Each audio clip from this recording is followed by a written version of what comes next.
Pak Licik. Pak Licik tinggal di sebuah gubuk kecil di pinggiran desa Lilak. Ia memelihara ayam dan telurnya dijual. Pak Licik sama sekali tak pernah memberikan telurnya begitu saja. Ia pelit dan hanya mau memberikan sesuatu kalau ada imbalan yang diharapkannya. Pada suatu hari, Pak Licik menemukan 6 butir telur di luar kandang ayamnya. Pasti telur ini sudah lama umurnya, pikir Pak Licik.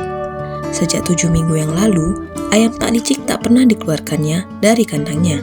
Sayang, pasti sudah busuk, katanya kepada diri sendiri. Mubazir. Pak Licik berpikir dan berpikir. Akan kuberikan telur ini kepada Pak Hidung Kecil. Dia tak dapat mencium apa-apa sejak terserang flu hebat setahun yang lalu. Siapa tahu Pak Hidung Kecil membalas kebaikanku dengan memberi madu hasil lebah piaraannya. Maka Pak Licik pun meletakkan ke-6 telur itu ke dalam keranjang dan membawanya ke rumah Pak Hidung Kecil. Oh, terima kasih, ujar Pak Hidung Kecil. Kau sangat baik hati Pak Licik. Tunggulah sampai musim panas. Aku pasti akan mengirimimu madu. Setelah Pak Licik pulang, ada lagi yang mengetuk pintu rumah Pak Hidung Kecil. Astaga, ternyata adiknya mengirim 12 butir telur. Wah, telurku kebanyakan, pikirnya. Akan kukirim sebagian kepada Twinkle si peri. Maka disuruhnya pembantunya mengantarkan 6 butir telur yang diterimanya dari Pak Licik ke rumah Twinkle. Tetapi Twinkle hendak pergi ke rumah bibinya yang sedang sakit hingga tak bisa mengolahnya. Akan kubawa telur ini ke rumah nenek suka mengorok, pikirnya. Dia baru sakit dan harus makan makanan yang menyehatkan. Maka dibawanya telur itu ke rumah nenek suka mengorok.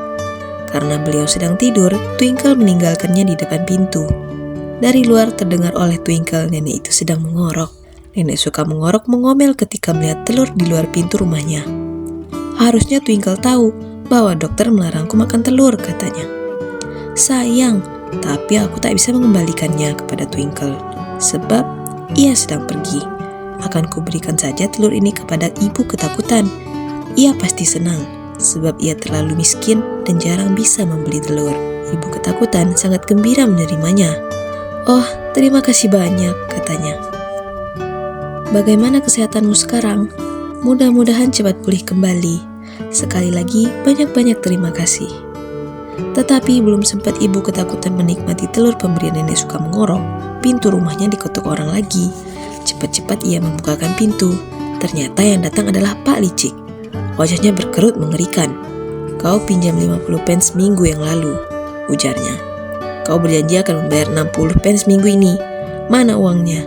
Oh, Pak Licik, aku belum punya uang. Maukah kau memberiku waktu sehari saja lagi? Kata ibu ketakutan. Tolonglah aku, Pak Licik. Berikan kesempatan padaku sehari lagi. Tidak, sahut Pak Licik. Aku tak bisa menunggu lebih lama lagi. Tiba-tiba terlihat oleh Pak Licik 6 butir telur di atas meja. Hai, kau punya 6 butir telur. Berikan telur itu kepadaku dan kau bebas dari hutangmu. Baiklah, ujar ibu ketakutan yang malang sambil mengeluh panjang. Ia ingin sekali makan telur. Bawalah telur itu. Pak Licik membawa telur itu pergi.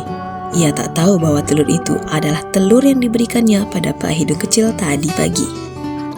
Akan kubuat telur ceplok untuk sore nanti, katanya sambil mengeluarkan pan dari lemari dapur. Kemudian digorengnya potongan daging panggang dan beberapa buah jamur di dalam pan itu. Setelah harum baunya, barulah telurnya dimasukkan. Tetapi, telurnya busuk. Untunglah Pak Licik bisa cepat-cepat mengeluarkannya dari pan sebelum telur itu menyatu dengan daging dan jamurnya. Dicobanya telur yang lain, busuk lagi. Demikian seterusnya, hingga telurnya habis. Yang membuatnya jengkel, daging dan jamurnya terasa berbau busuk ketika ia mencicipi. Di samping itu, dapurnya juga berbau telur busuk. Pak Licik merasa mual oleh bau yang tak mau hilang itu. Ia menjadi sangat marah. Ibu ketakutan memang keterlaluan, ujarnya. Berani-beraninya ia memberiku telur busuk. Hal seperti ini harus segera dilaporkan pada polisi. Aku akan melaporkannya pada Pak Plot. Pasti ibu ketakutan akan dimarahinya hingga ia benar-benar ketakutan. Maka pergilah Pak Licik ke rumah Pak Plot dan menceritakan pengalamannya. Pak Plot mengajaknya ke gubuk ibu ketakutan. Mereka mengetuk pintu. Dasar perempuan tak tahu terima kasih. Berani-berani kau memberiku telur busuk, ucap Pak Licik dengan marahnya. Dari mana kau dapat telur itu? Oh, dari nenek suka mengorok, sahut ibu ketakutan dengan penuh ketakutan. Jangan salahkan aku.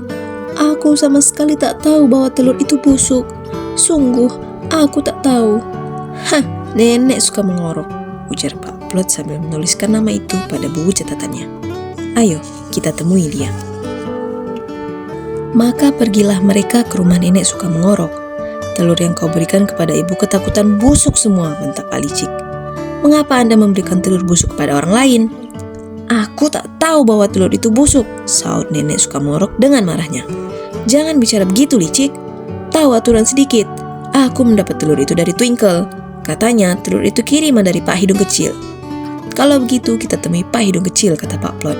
Ah, kebetulan dia ada di sana.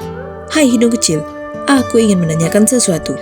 Apa? Tanya Pak Hidung Kecil. Ini, Pak Licik ingin melacak jejak telur busuk yang diberikan ibu penakut kepadanya, ujar Pak Plot. Ibu penakut mengatakan bahwa telur itu diterimanya dari nenek suka mengorok. Dan nenek suka mengorok mengatakan ia menerima telur itu dari Twinkle. Katanya, kau yang memberikan telur itu pada Twinkle. Dari mana telur itu? Apakah itu telur ayam piaraanmu? Mengapa kau memberikan telur yang busuk kepada Twinkle? Aku tidak memelihara ayam, ujar Pak Hidung Kecil keheran-heranan. Kalau Pak Plot menanyakan dari mana asal telur itu, ya seharusnya Pak Licik tahu dari mana asalnya. Dia sendiri yang memberikannya kepada aku. Apa? Seru Pak Plot sambil menutup buku catatannya. Ia kelihatan marah sekali. Apa? Jadi kau yang memberikan telur busuk itu kepada Pak Hidung Kecil, Licik? Dan kau berani-berani mengganggu? Kau pasti tahu bahwa telur yang kau berikan kepada Pak Hidung Kecil itu busuk. Mengapa kau lakukan itu? Pak Licik tak bisa berkata apa-apa. Pak Hidung Kecil memandangnya dengan rasa jijik. Dia memang licik dan pelit, katanya. Tak pernah ia memberikan sesuatu yang bagus. Seharusnya aku bisa menduga bahwa telur yang diberikannya kepadaku itu busuk. Syukurlah telur itu kembali kepadamu. Licik, tahu rasa kau. Benar, Pak Licik merasakan akibat kelicikannya sendiri.